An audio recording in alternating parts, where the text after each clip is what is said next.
Chers amis, bonjour.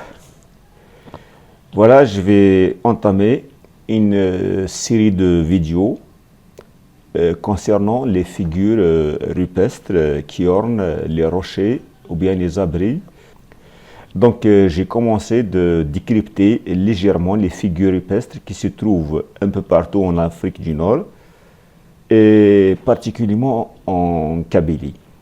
Je disais qu'on n'avait pas fait attention à ces endroits-là ou bien à ces merveilles dans le temps.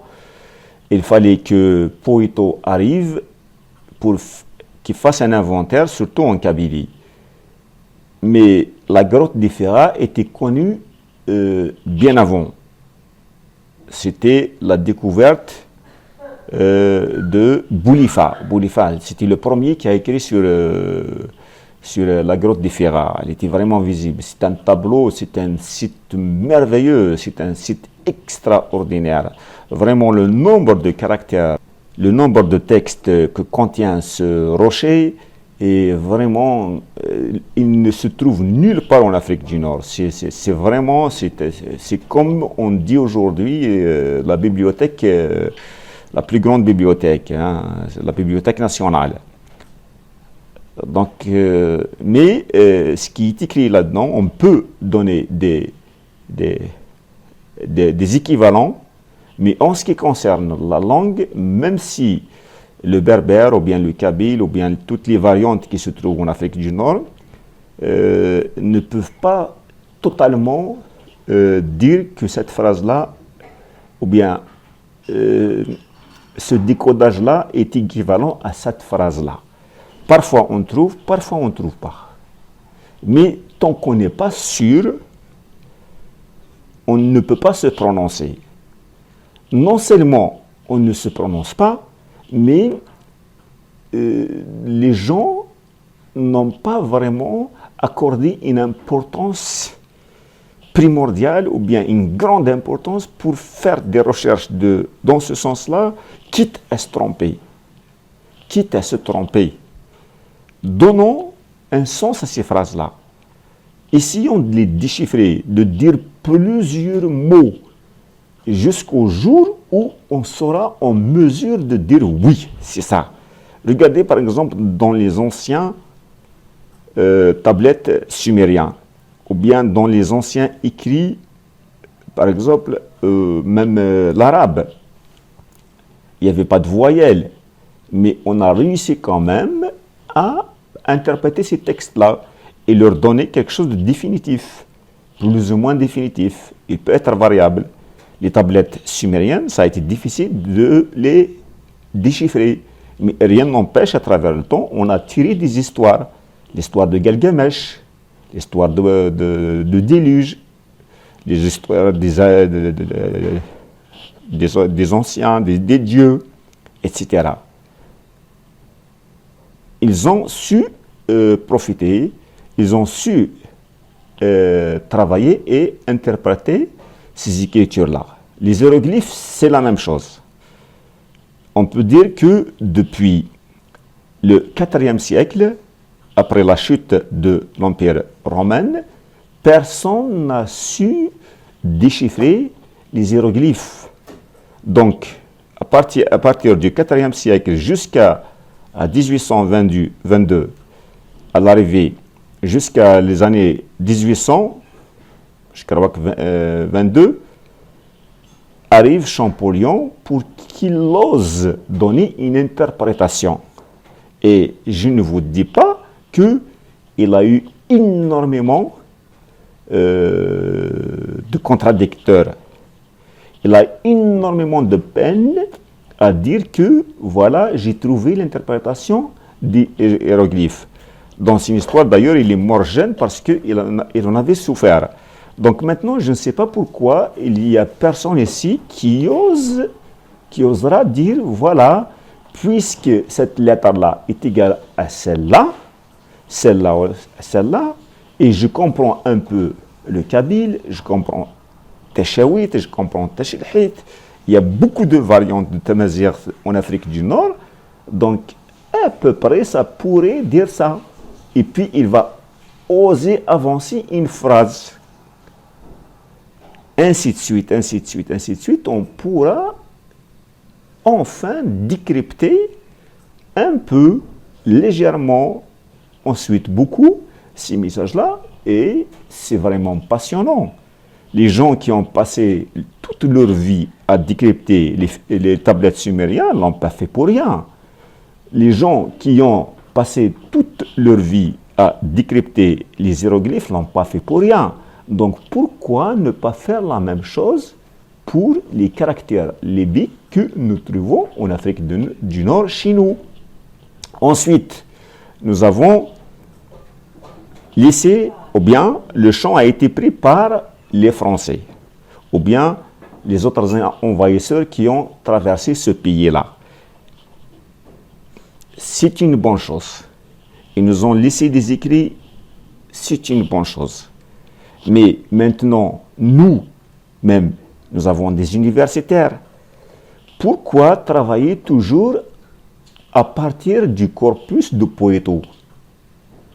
Pourquoi continuer toujours à travailler, à faire des recherches, à présenter ses thèses, ses mémoires par rapport aux écrits des autres? Il suffit de sortir sur le terrain pour s'apercevoir que ces choses-là existent effectivement, mais je vais dire quelque chose peut-être, mais ceux qui sont allés sur le terrain peuvent le vérifier facilement, que les relevés, ou bien tout ce qu'ont dit les Français ou les autres sur nos histoires, sur nos légendes, sur notre histoire, sur les figures rupestres, sur les vestiges que nous avons, n'est pas toujours la vérité. Sur place, il y a la vérité. Justement, maintenant, grâce à la technologie, depuis que j'ai commencé à faire ce travail-là, j'ai trouvé que, effectivement, en comparaison à certains textes relevés par Poéto ou bien des autres, j'ai relevé, il y a beaucoup de manques, soit il y a des manques, soit c'est relevé d'une façon fausse. Un caractère n'est pas celui-là. Par exemple, on relève 2 bâtonnets, or qu'il y a 3. Ça, c'est une erreur. On relève, par exemple, quelque chose qui est comme ça, déjà, si ça manque un point ou un bâtonnet, ça fausse la phrase. Donc, il y a ça. Maintenant, aux intellectuels, aux universitaires locaux, aux étudiants, aux chercheurs d'aller sur le terrain pour relever tout ça et les interpréter à notre façon. Parce que nous avons gardé cette langue-là. Il faut que vous sachiez que même Champollion, quand il est allé trouver les clés des hiéroglyphes, il s'est servi des Coptes et des Berbères de l'Égypte. Parce que eux, ils ont gardé un peu la langue des pharaons. Donc, mais nous, la langue berbère, elle est gardée un peu partout. Elle est vivante jusqu'à maintenant. Donc, la chance que nous avons maintenant d'interpréter ces écrits-là, ne l'avait pas Champollion ou bien ceux qui ont traduit les tablettes sumériennes. Donc, profitons de cette opportunité-là. Peut-être ces messages-là sont destinés pour nous, pour notre bien, et ça va être quelque chose de merveilleux. Et ce que nous sommes en train de faire là, on peut le laisser pour l'histoire, pour nos enfants, comme nous ont laissé ces messages-là. Parce qu'ils ne sont pas écrits pour rien. Ils sont écrits pour que quelqu'un les lise, les comprenne. C'est comme si des lettres, c'est comme des lettres, c'est comme des messages destinés pour quelqu'un. Donc, peut-être nous sommes la bonne génération. L'observation, qu'est-ce que j'ai observé? Donc, il y a un peu partout, qu'est-ce qu'on trouve? On trouve d'abord une écriture, des messages laissés sous forme d'écriture, cette écriture libique, ou bien le tifina. On est d'accord pour dire que c'est l'écriture originale de l'Afrique du Nord, qu'on nomme Thamazra. Donc, on remarque sur ces abris des bâtonnets, des tracés linéaires, des taches résiduelles, des pointillés et des caractères libiques. On trouve parfois des croix, des silhouettes humaines et typhaliques, des silhouettes animales et certains dessins indéfinissables. Des boucliers symboliques, des mains. Voilà à peu près. Donc, si on résume, on trouve des silhouettes humaines, des silhouettes animales, des dessins énigmatiques, des dessins symboliques, des caractères libiques, des taches résiduelles et des gravures. Où les trouve-t-on? Sur des abris de roches de grès numidien, orientés vers le sud, protégés des eaux et du soleil. Que peuvent contenir ces textes, c'est-à-dire ces pointillés, ces caractères libiques et ces figures? Nécessairement des messages. Donc la question qui se pose, pourquoi on choisit le grès numidien, ces abris-là, pour ces messages-là? Pour ne pas dire la qualité de ces messages-là ou bien l'importance de ces messages-là. Pour qui sont-ils destinés? Est-ce que c'était des bloc-notes des anciens? Parce qu'on dit que la pierre pour la terre, c'est comme les os, l'ossature, pour l'être humain. C'est solide. C'est-à-dire, s'il n'y a pas de pierre, la terre ne peut pas se tenir. Bien sûr, je parle de la pierre en général. Ces minéraux-là endurcis, bien durs. Le grès numidien, c'est une roche noble par excellence. On trouve d'énormes rochers, parfois des blocs uniformes. Je vous montre des exemples. Et généralement, les anciens ont choisi, particulièrement quand il y a un abri protégé d'eau et du soleil, ils laissent des messages. Parfois, on peut remarquer qu'ils sont écrits d'une traite, ça veut dire le même jour, par la qualité de l'ocre que nous avons observé. Parfois, on peut dire que ce texte-là est écrit par plusieurs personnes, ou bien à des dates différentes. Il y a des chercheurs qui ont dit que l'ocre, c'est une sorte de roche, chez nous on l'appelle adrarboudey, qu'on écrase, qu'on mélange avec la graisse animale. On la fait bouillir, ensuite on écrit à l'aide de ses doigts. Ce n'est pas vraiment compliqué, mais ces signes ont une signification. Et ce qu'ils veulent dire aussi a une signification que nous ignorons jusqu'à présent. Pourquoi? Parce que tous les chercheurs, ils ne font que relever, des croquets. Et puis, il y a certains, dans le passé, qui ont essayé de donner des équivalents aux lettres alphabétiques latines. Généralement, on travaille sur les valeurs qu'ont données Chabot, les années 40, et février. Il n'y a pas beaucoup de différence. En ce qui me concerne actuellement, je travaille par rapport à la thèse. Je travaille actuellement par rapport à la thèse ou bien au livre de Aïtali Hayassamia, qui est vraiment extraordinaire parce qu'elle parle des stèles et inscriptions libiques de la Berbérie centrale en Algérie. Donc elle a fait des recherches significatives, donc moi je me fie à son travail, donc je me sers. Et il y a aussi les travaux de Mohand El-Hadi Harash, aussi, qui a écrit beaucoup de choses sur l'histoire antique de l'Algérie.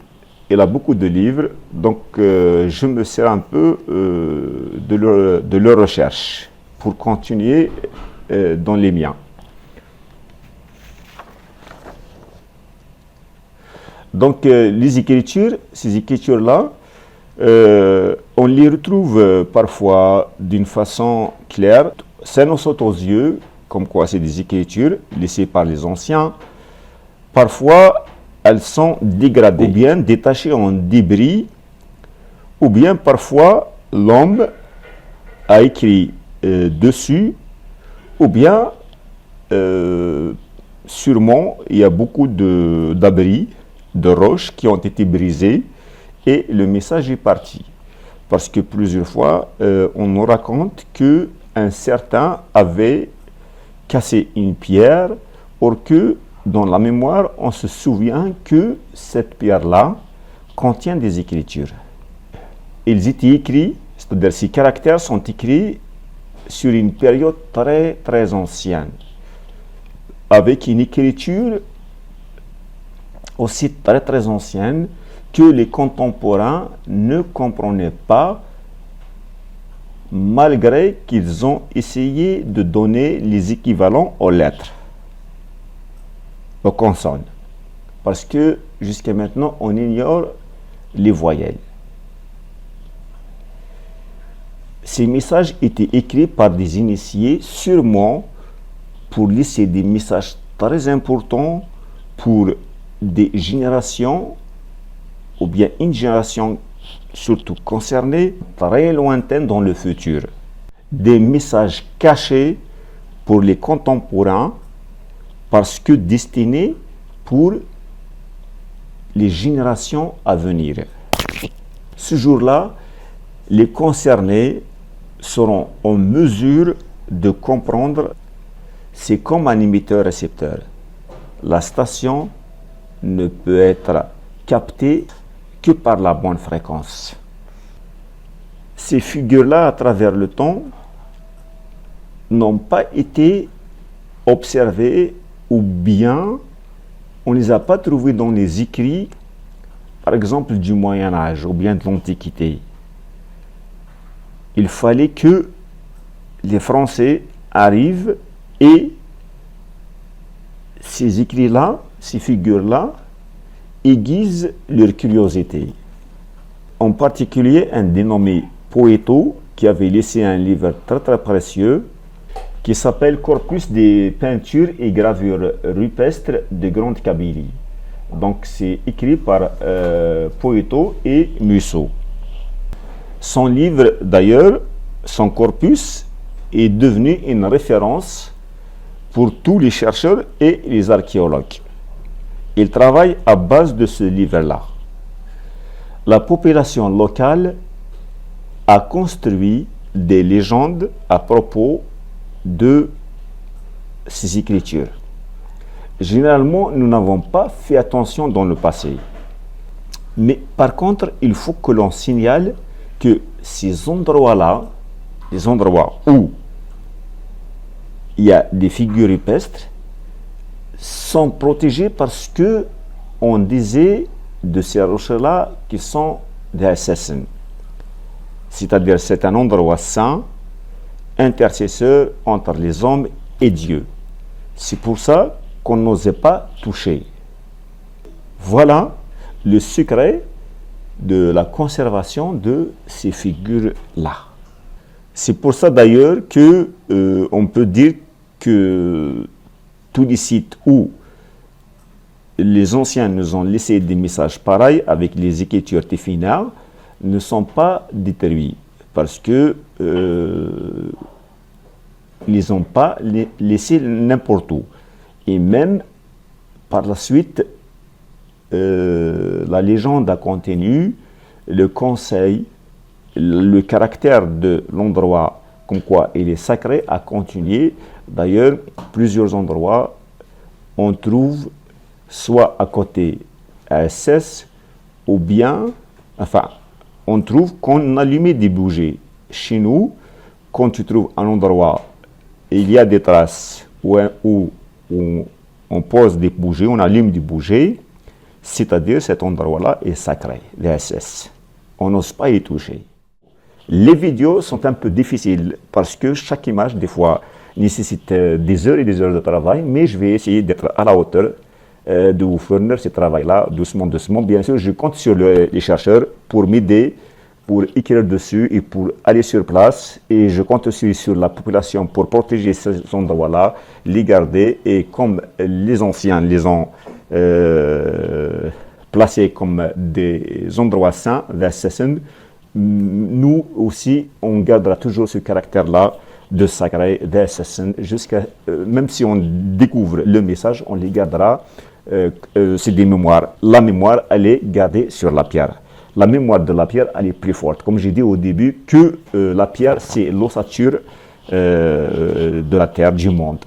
C'est comme chez l'homme, il a les os, et la terre a de la pierre. La pierre, elle est sacrée. Merci, à bientôt.